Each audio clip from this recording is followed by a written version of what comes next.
Let's talk about deals for a minute. I've taken some criticism over the years for making the comment that it is absolutely doable for somebody to get up to 150 grand a year. There are probably people that exceed that. I'm sure there are many people that make less than that. I'm not throwing that number out to paint any false pictures or dangle a carrot in front of everybody or anybody. I just want people to understand that people like Matt, who have this commitment to learning and commitment to keep getting better, and they understand that it takes time and it's a process and it's a slow build. Am I nuts in saying that there are people out there that all they do is library music and they make 150 grand a year? No, I know I know of two guys actually who make $100,000 a year just in ASCAP BMI, just from one library. Wow. Now this is an extremely well connected library, and they probably have 400 tracks in that library, but that's, you know, it's doable. Yeah, and you know, they have stuff in other libraries too, and they do, you know, they actually work too, because remember that when you're just waiting for your ASCAP or BMI check to roll in, you really don't do anything. That's just back end. Right. So no, it's entirely possible to do that. It's just important to understand it takes a lot of songs. You're not gonna, like, if you're an indie artist who thinks, oh, I should get my songs in film and television, I have to CDs, you know, 25 songs sitting around, let me, you know, pitch those and get them in libraries and, you know, make 150K a year. That's not going to happen.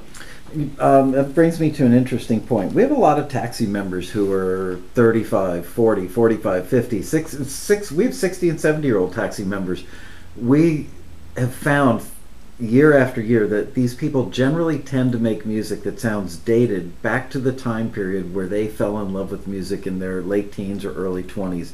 I'm 52 years old. If I were recording my own music, it would probably sound like you know, Beatles, Eagles, Steely Dan, Doobie Brothers, that kind of stuff. They can't get record deals because they're 50 years old, and record companies don't sign 50-year-olds. But yet we hear tracks that come in here that are really well engineered, well produced, really well written, well performed. We have a phrase, you know, could have been a hit back in the day. Am I nuts in thinking that those things, I call them period pieces, might be very usable in the library world for movies that look like they're shot in 1974? Oh, they can absolutely be used, and I think along those lines, what I would advise somebody is if you are constantly being told your music sounds just like the Eagles or something like that, you can do two things. You can either be pissed off about it and say, these people don't know what they're talking about. Why it doesn't sound like the Eagles, it sounds like Matchbox 20 or something like that.